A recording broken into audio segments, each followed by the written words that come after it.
It's now late March 2023, and that sound is my neighbour Ben digging in his vegetable patch. This is the same Ben who sang and played our theme song, only today his guitar is away and he's turned his fingers earthwards. With the weather warming up, March is a great time to start planting vegetables. Broad beans, carrots, turnips, cabbages and cauliflowers. But Ben does have one major enemy in his garden. Every year, Ben builds butterfly defences. Each year they become more elaborate. He's yet to truly win this war, but it doesn't stop him trying. It's not the butterflies themselves that are the problem, of course. It's their caterpillars, who munch away on the veggies Ben plants.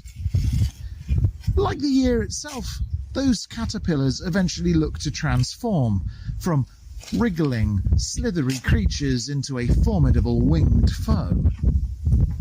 Slightly different in scale, perhaps, but this week's story is all about another winged foe. Slithery 1 minute, airborne the next. A mythical creature that captivates the imagination perhaps more than any other.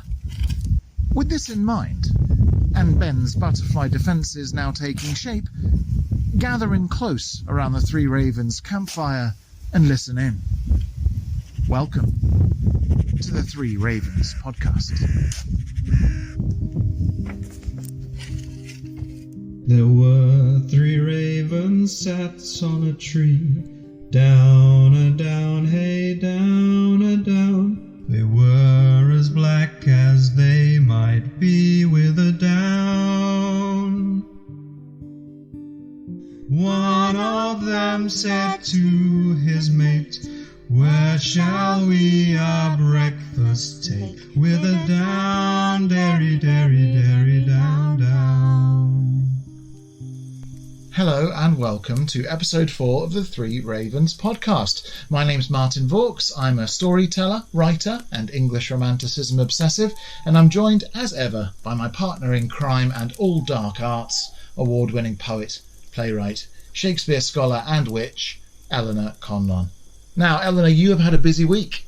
I have had a very busy week. I have spent most of it absolutely plastered in glitter and trying to remember which character I'm playing because I've been performing in an adaptation of The Tempest. Okay. It's an adaptation for puppets, so I'm playing lots of different characters, or at least puppeteering lots of different characters.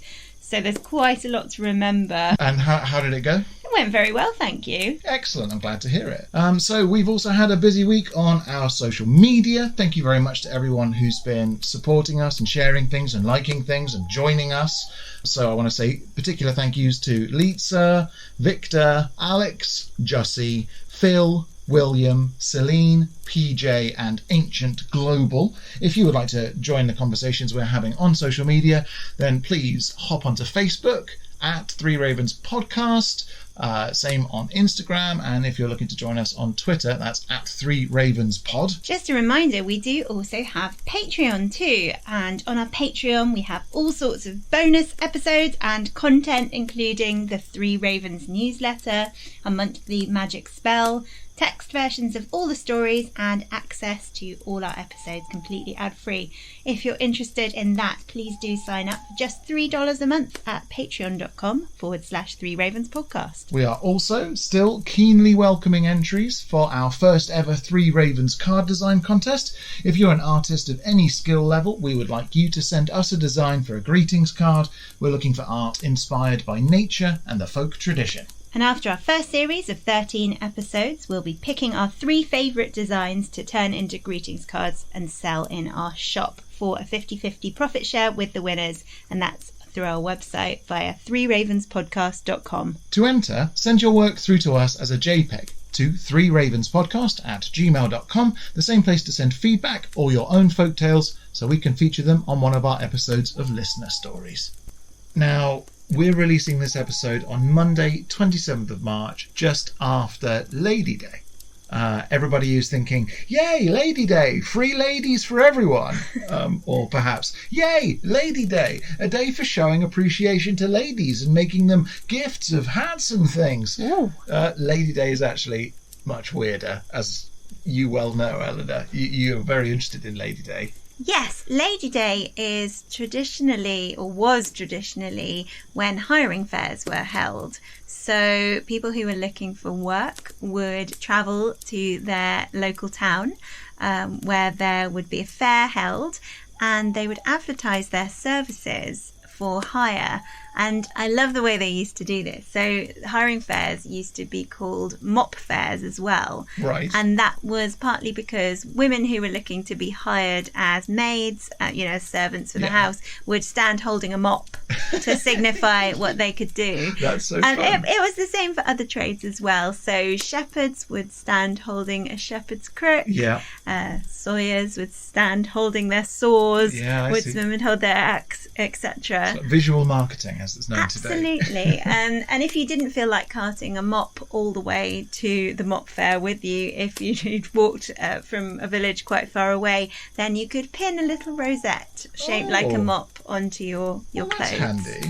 Obviously, you were talking there about sawyers and other professions that weren't exclusively female. Lady Day isn't all about ladies. The origin of the day, though, comes from the Virgin Mary. Bit brain scrambling, but if you count backwards from Christmas, then the 25th of March works out as the Annunciation, i.e. the conception of Christ, and therefore the start of the Christian year. I see. So, Eleanor, without getting too wonky about calendars, we know that for a very long time people followed the Julian calendar, named after Julius Caesar, Julius Caesar as we call him, where there were only 10 months in a year. And New Year's was the 1st of March. Yes. Do you have any idea when the Gregorian calendar was introduced by Pope Gregory, who we spoke about in episode 2? I think it was sometime in the 16th century, apart from here, right? Yeah, that's exactly right. We were right. late adopters in England. Correct. The Gregorian calendar was introduced across the Christian world in 1582, except in England, where we rejected it. So that beggars the next question, Eleanor. In what year do you think England fully adopted the Gregorian standard? I know it was a lot later because there's confusion in a lot of texts about when something actually happened. Yeah, precisely. I'm gonna go out on a limb and say I don't think it was formally adopted until the 18th century. That is absolutely correct. Again, ding ding. So 1752. Oof, it's a lot later. Yes, so until 1752, everyone in England would only turn their calendar over to the new year on the 25th of March, meaning for over 200 years, from the 1st of January until the 25th of March, in England, people would write, say, 1663/4 in their diaries, which is exactly what Samuel Pepys did, if you've ever read his diaries. It was both years at once, because why not, right? Clocks were rubbish anyway. Time's a made-up concept. And until Angel Gabriel says go, then everybody can jolly well be in 2 years simultaneously. I actually think it makes way more sense. Yeah? Because spring starting in March, it feels like the beginning of a new year, doesn't it? Whereas in January, it's still very much the winter. It's very much hibernation season. Things are underground. Nothing's popped out. Nothing's budding. Baby animals aren't being born. No, true. I'm going to put a vote in and say we should bring it back. Yeah, shall we revert? Yeah, let's revert All right, to... that sounds suitably us, I think. Now, you're talking about Lady Day being this hiring day. Employers would go to Lady Day, they'd commission people into contracts. One of the things I find funny about it, though, is once you got your contract, you wouldn't start until the following Tuesday, which was called Burgeoning Day. Lady Day was also a rent day or a dole day, so a day when people marked the new year by exchanging money and contracts and so on. And I know that you like the Lady Day idea because it features in, firstly, a new novel that you've been writing, and also in a lovely sonnet cycle you wrote a few years ago. It was a very beautiful thing. Yeah, I do. I really like the idea. I also like how they used to make the contracts So the potential employers would, instead of writing a formal contract, because of course a lot of people, working people in these periods, couldn't necessarily read and write, and they're also not going to go around passing out sheaves of paper, they would just give them something called a farson coin. A farson coin? Yeah, it was usually a shilling or something, but it's a coin that is meant to say, right, we've made this deal, you work for me. But then that's when the fair aspect came in. Sure. So lots of traders would be trying to sell food, drink, fairings of various sorts, and the aim was to try and persuade the people who'd just been hired to part with their farson coin as quickly as possible. Oh, that's really interesting. Well, anyway, happy Lady Day, Eleanor, my favourite lady. Happy Lady Day, although you're not my favourite lady. Well, I feel like I could be your favourite lady. Of course you can. Thank you. So this week we're talking about Durham. Are you ready to ring the bell and unleash the county criers? I certainly am, if the world is ready for the county criers to be unleashed. Oh, yay!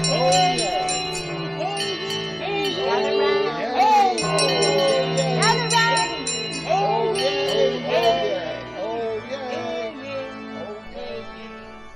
Okay then, Eleanor, when you think about Durham, what images, ideas or places come to mind? Well, I've never been to Durham. I have seen the spire of the cathedral from the train when passing by, and I know that there's a university, and I know that St Cuthbert, who we talked about last week, featured there, but that is really about it. Okay, well, for those who are less familiar, Durham is in the northeast of England, with its east coast bordering the North Sea.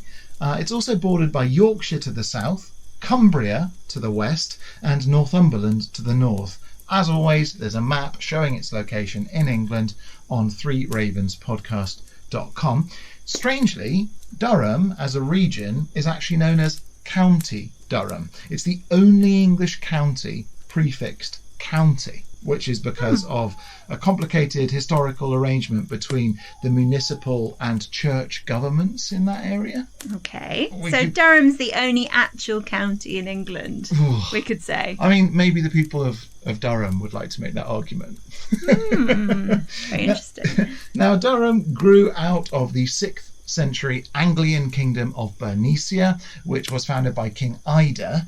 Then in the 10th century, the followers of Cuthbert of Lindisfarne, aka St Cuthbert, he of the killing gusts, he had basically his body, Cuthbert's body, had been moved from Lindisfarne and carried around for over 200 years. Did nobody think that might get a little bit stinky? Well, I think he probably dried out a bit by then. But also monks notoriously didn't smell great.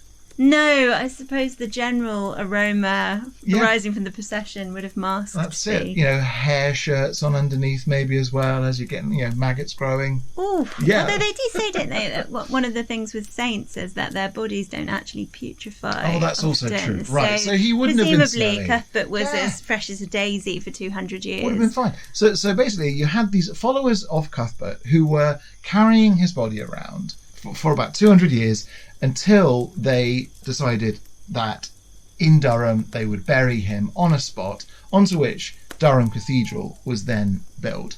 And one of the things that I find most amazing about that story is if you go to Durham Cathedral today, then you can see St Cuthbert's coffin. Wow. Yep. We must go. I know, right? Now, historically, County Durham included the Pennine Hills, the River Tees, part of the North Sea, and the rivers Tyne and the Derwent. Durham Castle was built in 1072, following the orders of William the Conqueror, and since 1837, the castle has been occupied by University College, Durham. I think one of the things that Durham is most famous for is its uni. Hang on, so if you go to university in Durham, you are studying in a castle? Yes, correct. Yeah. A Norman Why did castle. I never know that? I would have totally gone to university there. So I think Durham is probably most famous for its university, which is generally regarded as one of the finest in the country. The castle is a gorgeous, amazing building, with both the 11th century cathedral and the castle being UNESCO World Heritage Sites.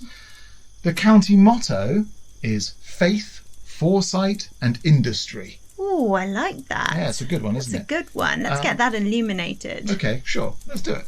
Now, that speaks, I think, to Durham's history as a manufacturing centre in England. Legend has it that the county's name comes from the local myth, though, of the dun cow. Ooh, what's the dun cow? The dun cow was a savage beast that roamed the wilds, either terrorising people or giving them lashings and lashings of tasty milk. So the dun cow is an actual cow? An enormous monster cow. Oh, it's an enormous cow. A huge cow. Oh, that's fantastic. You don't often hear about monster cows, do you? Sort of just monster serpents, absolutely. Yep. You know, monstrous cats, beasts. Yep. But monster cows, that's an unusual one. Well, I tell you something else that's really cool. There are also legends of dun cows in Bristol, in Lancashire, and in Warwickshire. In fact, there are huge cow ribs that you can go and look at in all of those places, if that's your thing. The remnants of dun cows. I mean, if we have any dun cow sightings, please do write in and tell us, because we would love to try and catch sight of a dun cow. Gosh, the only other legendary cow that I've heard of is the cow in Norse mythology who licks the salt on the snow until she uncovers the giant's body. Yes, I can't remember the name of that cow. I think it's Ordumla.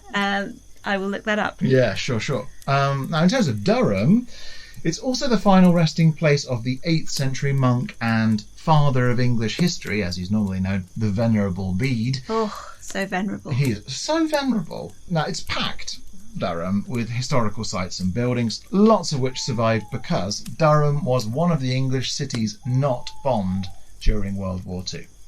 That was very lucky. It was, indeed.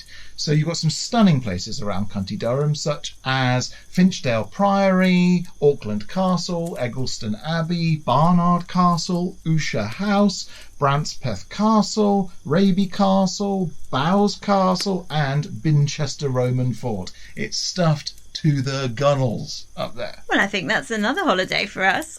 Yeah, indeed. I think there is so much to do in that part of the world that you could easily spend a week just wandering around and looking at. So many castles. Yeah, lots of castles and of course ruined priories. Henry VIII. Oh, we don't like Henry VIII on this podcast. Not in this house. No. No. Now, today's tale is set in Sockburn, which is a village right at the south of County Durham, famous for a few things. Is one of them manufacturing socks? It's not, actually. You would think it might be. Or, indeed, a place where you burn socks, because Sockburn. Ritually burning your socks. Yes. That could be a folk ritual. I like the idea of that. Well, when you get a hole in your sock, they become holy socks, and then you go and sacrifice them at Sockburn. Let's float that to the people of Sockburn. Well, when you say that, there are no people in Sockburn. Are there not? No, so it was once a very populous and celebrated place, and now it's kind of just a ruin, but more on that very shortly. So, firstly, the poet William Wordsworth's wife Mary came from Sockburn, as did her sister Sarah, who Samuel Taylor Coleridge fell disastrously in love with, and Lewis Carroll also lived there, him of Alice in Wonderland and Through the Looking Glass fame. His father was the rector of Sockburn before it became a kind of abandoned place, and this week's legend is often thought to have part inspired his much-loved nonsense poem The Jabberwocky. Oh, intriguing. Yeah, that's right. We have a dragon in our midst. Or a wyvern, at least. I don't know. Talk to me about the difference between dragons and wyverns. I'm not sure what the difference is between dragons and wyverns. Is it number of legs? I think it might be. Wings or no wings? Yeah, I think that technically speaking, a dragon doesn't have front legs. I think that's the rules. And a wyvern has front legs or little wyvern arms. Yeah, I believe that's the classification, but I feel like we're going to get emails. I think so. Please enlighten us, listeners. If you can tell us the difference between a dragon and a wyvern, we will be delighted to know. In the meanwhile, we're going to take a short break, but right afterwards, it's time for the tale of the Sockburn worm. Ooh.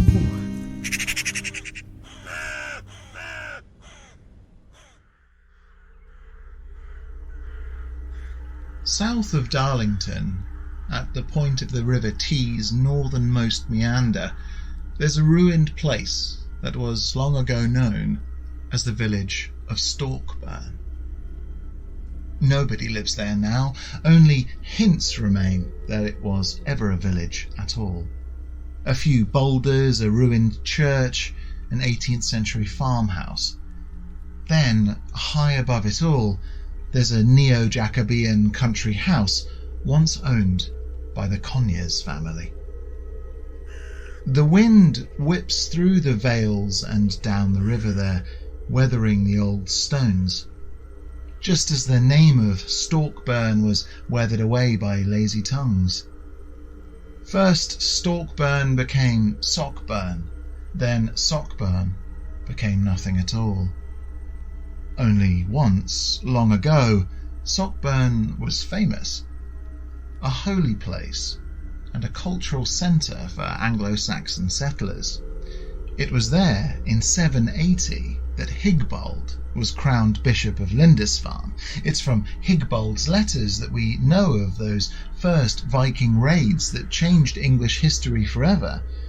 In 796, it was the place where Eanbold was crowned Archbishop of York, the same Eanbold who first introduced Roman Catholicism to that ancient city.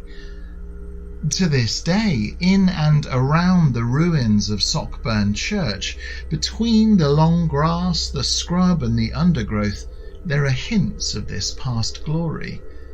Nestled in the weeds, you can find elaborately carved hogback tombs etched from granite. They were once intricately engraved with carved shingles on either side of their peaked, chiselled roofs. These rare houses for the dead are each a mead hall through which their occupants might access Valhalla.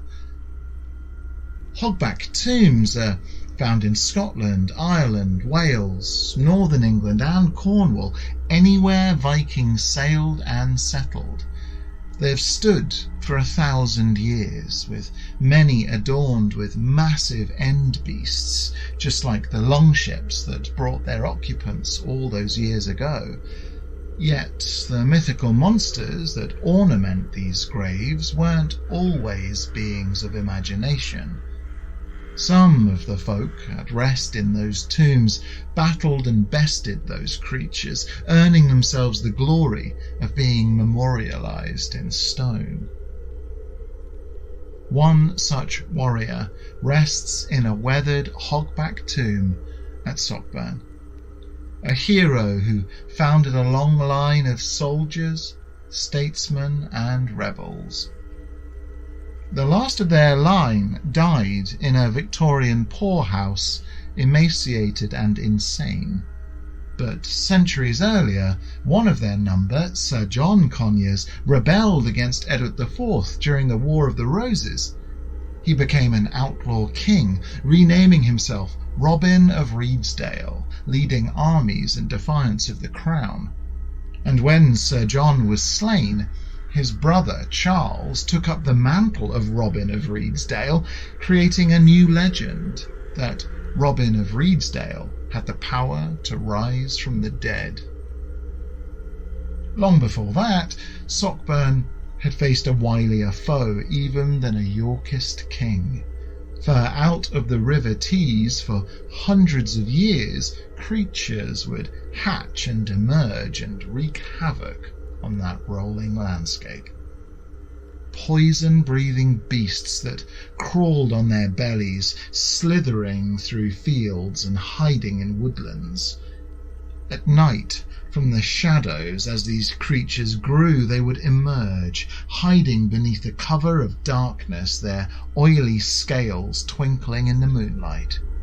They would feast on and savage anything they could find, men, children, sheep, even one another.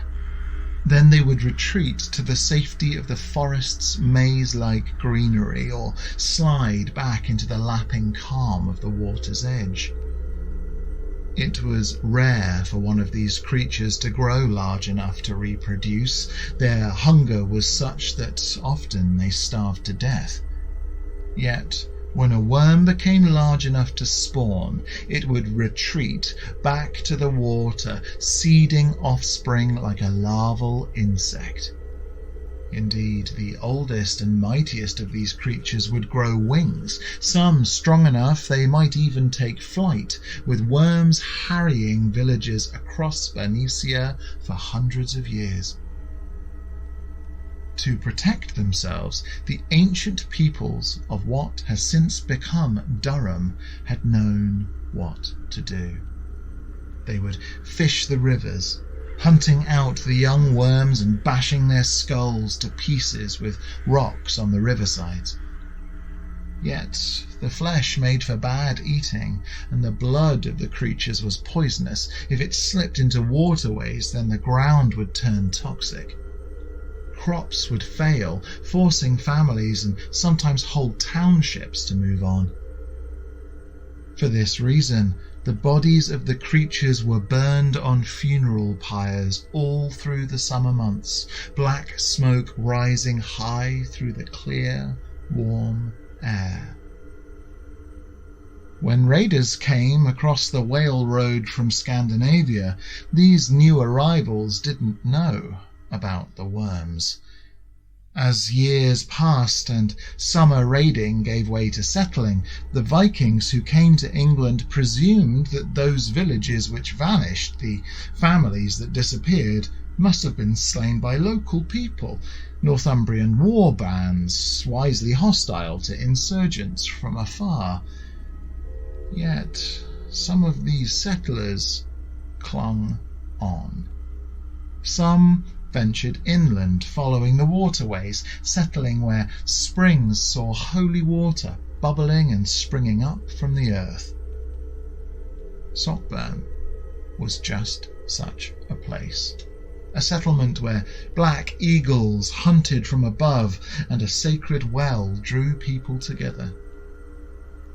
Clay huts were built, wooden walls and palisades erected, crops planted.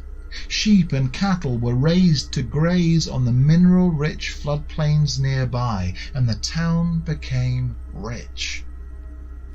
The men who ruled places like Sockburn had to be wise. This earned them names, titles to go by, and so it was that the widowed king, Johannes of Sockburn, who had been chosen to rule and who'd had gold and silver minted in his name, became Johannes the Cunning.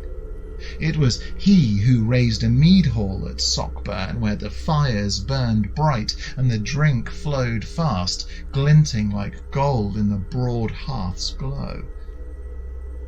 Wise as he was, though, Johannes failed to see how mischief could grow into disaster, and how disaster could undo all the good work he and his people had accomplished. It started with small things. Shepherds losing a lamb here, a foal there. Fish stocks suddenly dropped. Then the river started to ripple with strange, stinking eels. Johannes instructed his people to catch the creatures and burn them, but his sole surviving son, Leif, thought the whole thing was just a game. Not yet 10 years old, Leif had never known war or hardship, and one day he caught one of the wriggling creatures in his net, dropping the stinking beast into the holy well out of jest. Leif thought the whole thing was just a lark, that one of the women would go to draw water and have a shock. But in doing what he did, the half-orphaned boy spelled disaster for all he knew. For, though the river was dredged of wriggling worms, their bodies burned in crackling pyres that sent up ribbons of black, acrid smoke, deep in the earth of the holy well, Leif's mischief grew and grew, nestling safely in the quiet earth. Before long, the losses became worse. Livestock brought inside the village walls by night started to panic. Pigs would squeal, horses kicking at the wood of their stables. Watchmen keeping guard from the palisades came to hear the sounds of slaughter coming from inside their own barns. They rushed to see what was happening, their guard dogs barking and straining at their leads. Yet they always arrived too late, unfailingly finding grisly scenes of devastation and slaughter. They saw blood, torn flesh, broken bones, gouges made by needle-sharp teeth and monstrous claws. Then, all around the clearly mutilated animals, other beasts would have perished too, as if struck down by the shock or some form of invisible plague. The travelling monks who once came to Sockburn to seek its waters started to avoid it. They prayed, offered totems, icons and spells, but nothing seemed to work. No one could understand what was happening, and panic started to rise. The people of Sockburn knew of wolves, bears, foxes, wild dogs, knew the marks of their teeth and how to defend against them. But this new menace was something different. An invisible foe, one that moved like darkness, striking wherever firelight failed to touch. Johannes the Cunning appealed for calm. He had patrols doubled, told his people to shelter in the mead hall. He visited the blacksmith and commissioned the village a new blade. This weapon, he said, should be a sun-bright falchion, with which he, the leader of his people, would slay their unkillable foe.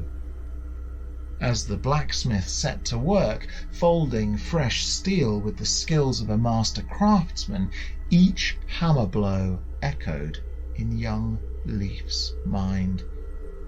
The boy's guilt was growing like an afternoon shadow, stretching and obscuring, darkening him from head to toe.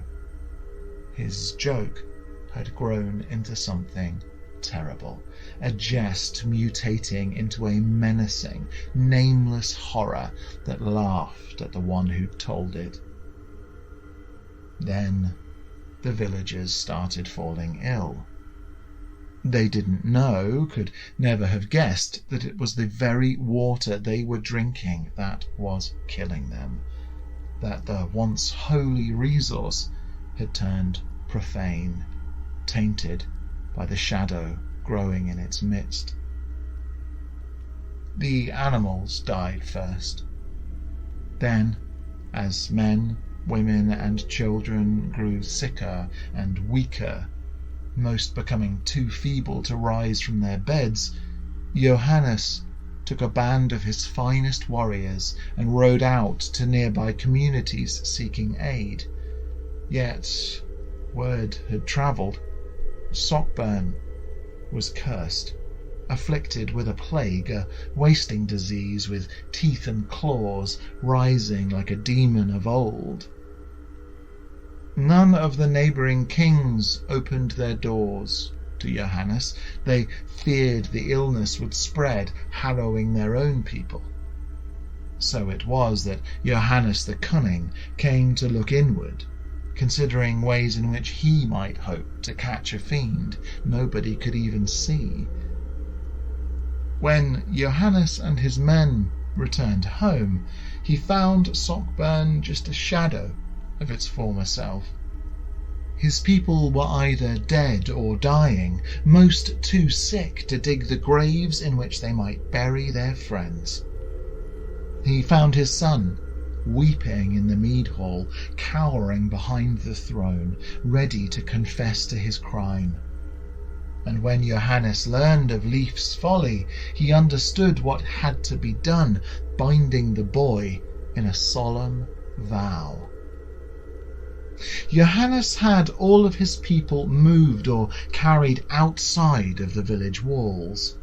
Signal fires were lit, his ailing folk sheltering for warmth in a ring of flames surrounding their now emptied village. Then Johannes had the fires of each home extinguished, keeping even the ashes of the mead hall cold. When he went to visit the blacksmith, Johannes found the old craftsman dead at his forge. Yet the sword was finished, a gold bright blade with which a king might fight to save his people. So it was that Johannes the Cunning took his seat on his throne, his falchion in his hand, all around him bathed in darkness. As his eyes adjusted to the gloom, he thought back through the events of his life, of the good times and the bad, of his lost love, his wife, who had perished bringing Leaf into the world. Smiling, he imagined what it would be like to see her again, to be reunited with all those he'd lost at Woden's eternal feast. Before long, though, Johannes was roused from his reverie. He heard the creature moving. It scuttled and slithered through the dark, moving through empty barns and hollow houses, knocking over chairs and surging over tables. He could hear the beast's claws rattling as it moved, listened to it hissing as it neared the edge of the village walls and the fires crackling outside. In time, of course, the beast moved inwards. It searched like a spiral, out from the darkest edges and in ever closer towards the community's heart, to the building in which there had always before been a fire burning, the brightest of blazes. Yet, that night, there was only darkness in the mead hall, darkness obscuring a single heartbeat and a single point of warmth. The Sockburn worm came in through the great wooden doors of the mead hall, which Johannes had left open, and as it did, Johannes the Cunning tried his best to keep still. The starlight bounced from the creature's oily scales, and the stink of it was choking, heady, making Johannes' eyes water.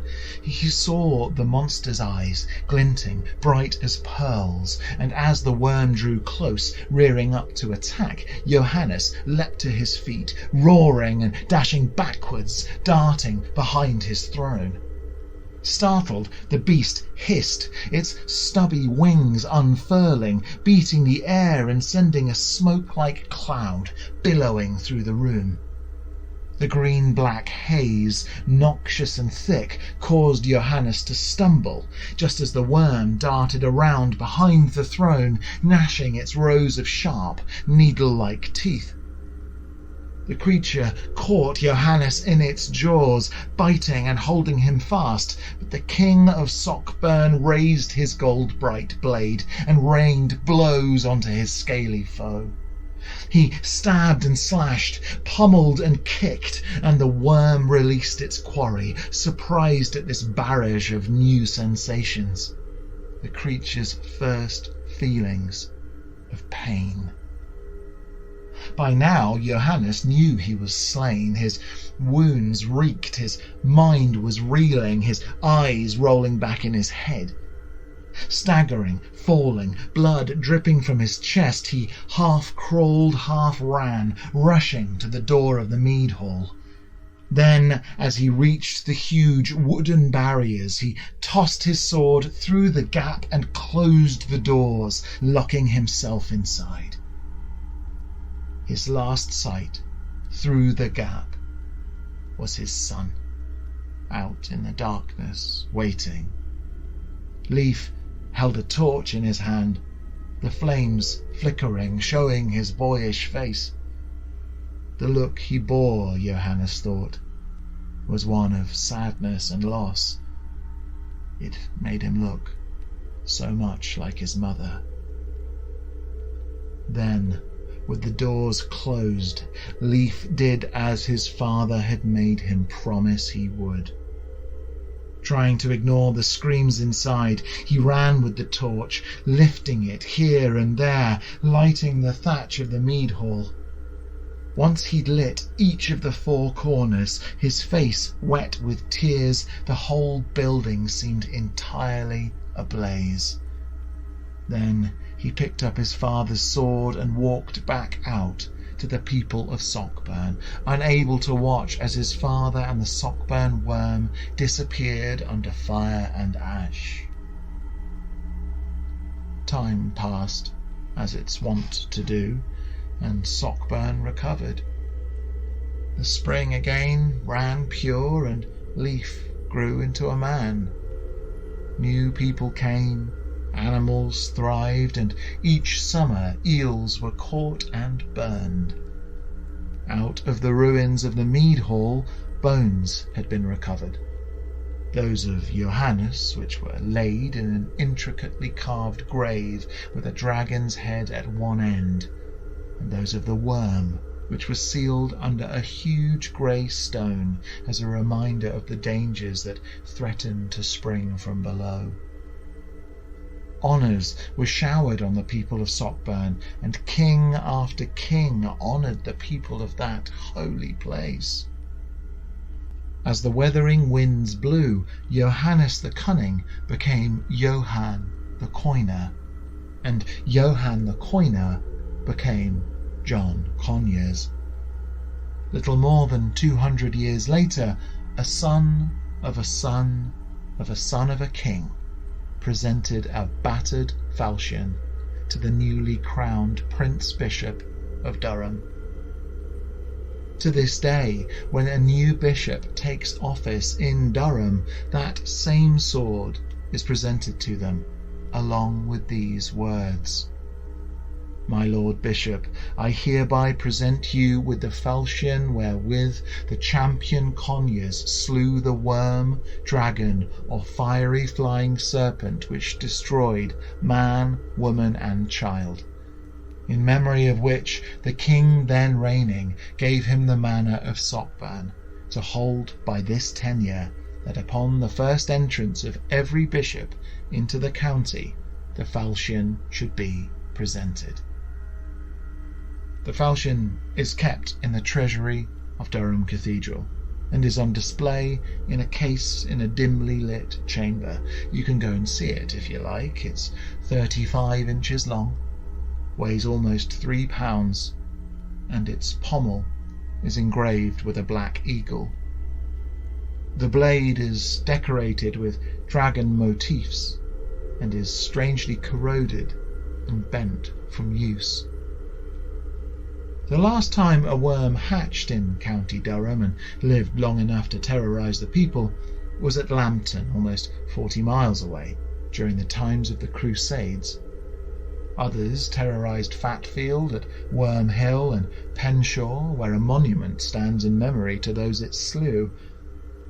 As for the graves at Sockburn, they are still there to see, that of Johannes and the Sockburn worm, all but side by side, although few go by these days, save the winds which roll off the river and tease at the ends of the hissing grass.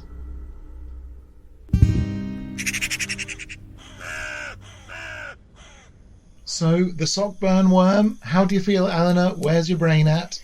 Other than being absolutely terrified of the prospect of the Sockburn worm. Yes, it's worth acknowledging that you're not really a fan of slithery things, not a snake lady. I respect snakes deeply, Yep. but I think they should operate in designated serpent zones. It's one of the things about them, though, is they like to slither out of the designated zones. I think that's the main problem I have. For clarity, a designated serpent zone is anywhere I'm not. So you didn't like the creature? Well, I didn't like the idea of the creature, and I must say the piles of poor baby worms being burnt, where it was a slightly horrific image which will stay with me for a long time. But I felt a little bit sorry for the worm at the same time. Yes, there's something about it. It reminded me a little bit of the lindworm folktale. Yes. Are you familiar with that one? Not really, no. Well, the lindworm is it's a twin brother of a prince, which is tossed out of the window, and it grows to an immense size in the forest, much like your sockburn worm, and then comes back to greet its twin brother, and mayhem ensues. But there was a flavour of that in the story. That's fun. I mean, an interesting thing of dragon stories is that they often take place around fens or bodies of water. Yes, and of course there's Beowulf. I think we can't not acknowledge the Beowulf influence on this folk tale. I was obviously drawing heavily on Beowulf and coming into the mead hall and all that. Yes, terrorised by Grendel and his monstrous mother. Yes, but when you think about fens and water, there's a connection which is kind of obvious when you think about it. So, for example, in Leicestershire, there is the fantastic story of the Griffin of Griffydam. Oof, that's a mouthful. I know, right? The Griffin of Griffydam, where there is a griffin in a well. A griffin is quite a dragon-like creature. Do they have the head of a lion? Yeah, they have a head of an eagle. Head of an eagle, that's body it. of a lion with wings. So the general belief is that particularly in summer, when water sources get drier, they're fantastic breeding sites for waterborne diseases. So dragons or worms that rise up out of those places might have roots in other kinds of airborne foes like mosquitoes or midges, as we call them in this country, as well as things like cholera, for example. Yes, malaria. Yep. Although less in this country. Actually, dragons and water serpents who live in that kind of sort of damp hole have a special name. Oh, do they? Yes, they're called knuckers. Oh, okay. And you can find various places about the country. There's definitely one in West Sussex, knucker holes, where these water dragons were supposed to reside. Well, one of the interesting things about crocodiles, which you also absolutely detest, yes, is that they, of course, can live in holes and caves for years without needing to come out and eat. They kind of go into a stasis where they don't require sustenance. Thank you for that. Nightmare fuel, which we'll try not to think about. Well, try not to, but it's interesting, isn't it? So anyway, I'm always captivated by an abandoned town or village. You don't see many of them in Sussex, where we live, but down in Somerset, near where my grandmother grew up, I remember visiting one and kind of just kicking through the stones of this abandoned place. Yeah, that one died out during the Black Death. I don't know if you've ever been to an abandoned town or an abandoned village. I haven't been to one, but it makes me think of the story of Eyam. Are you familiar with that? No, again. So Eyam was is a village in Derbyshire, which was a plague village in the 1600s. And it's famous because the people of Eyam went into a kind of early lockdown. Yes, right. So they decided that once the plague had broken out in the village, nobody was to leave. Wow. And they contained it that way. Goodness. A lot of people died. I mean, it was an incredible act of sacrifice. Yeah. So that's the one I'm familiar with. Oh, that's really interesting. So anyway, when it comes down to stories like this, it's often funny how it comes down to a sword.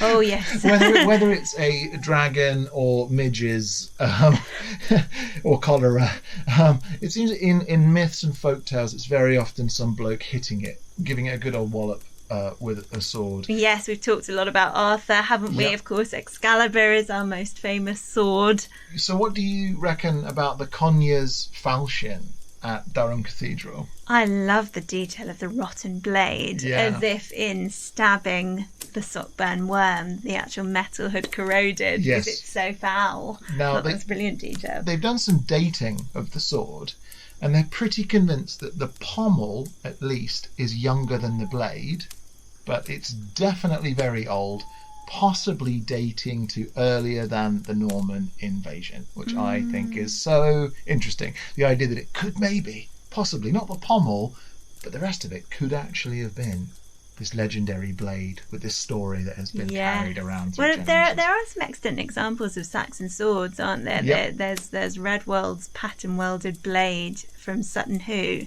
which I think is now in the British Museum, which is a very beautiful, amazing example of an Anglo-Saxon sword. So it's easy to imagine this falchion being something like that. Being passed on and carried on through generations. And it's worth saying about the pommel, I mean, the artwork from the sort of pre-10th century is absolutely astounding, isn't it? Depictions of dragons, eagles, and again, wolves, ravens. We were talking very about intricate. The Elizabethans and their coding in paintings and in clothing. Well, when you look at what the Anglo-Saxons were doing, my goodness, it makes your head spin. Stuff that you would never think is there, but when you hear an expert speak about what you're looking at on a belt buckle or a helmet or something. These tiny detailed works of art. Absolutely amazing. Now, in terms of impacts on popular culture, I've already mentioned the Jabberwocky and Lewis Carroll. Yes, it's easy to see how he was inspired by the Sockburn worm. It's also widely accepted that Bram Stoker's The Lair of the White Worm is inspired by the stories of the Sockburn and Lambton worms. I don't know the Lair of the White Worm. What's the story there? Well, he's obviously most famous for Dracula, the vampire story. The Lair of the White Worm is another Gothic horror tale. I don't want to spoil the story because you should have the pleasure of reading it, but it's another pretty great one. It's been adapted into films and stuff over the years.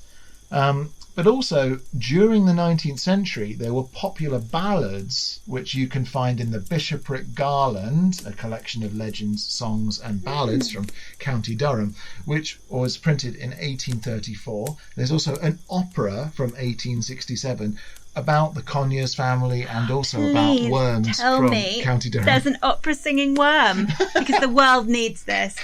I'm not sure the worm has a singing part. That's such a pity, and I think a missed opportunity. I'm going to call on the opera houses of the world to stage the worm opera, and I dare you to have a massive singing worm. Go on. Well, I have to say, if only we knew someone who wrote plays and musical education projects that toured around the country. And made giant puppets. Shame we don't know anyone like that. Right, so where are we planning to head to next week, and what do you have planned in terms of story? So next week we are off to Warwickshire, county of Shakespeare's birth, and we're going to hear about everybody's favourite action hero that they don't know about yet, Guy of Warwick. Oh, wow, okay, Warwickshire. This may be my favourite castle ever, Warwick Castle. Oh, that's a tall order. Oh, it's an amazing place. Until next time then, while our story's gone that way, we'll go this way. And remember, don't whistle until you're out of the woods. Thanks and credit go to the Durham University's Department of English blog, the Durham Cathedral website, and thisisdurham.com, all of which were very helpful during my research for this episode. Our theme song is the traditional folk ballad Three Ravens, performed by Ben Harbour and Eleanor Conlon, and our logo was designed by Ollie James Dare. The Three Ravens podcast is a Rust and Stardust production, written and produced by me, Martin Vaughs. Thanks for listening. God sent every gentleman, such hounds, such hawks, and such leman, with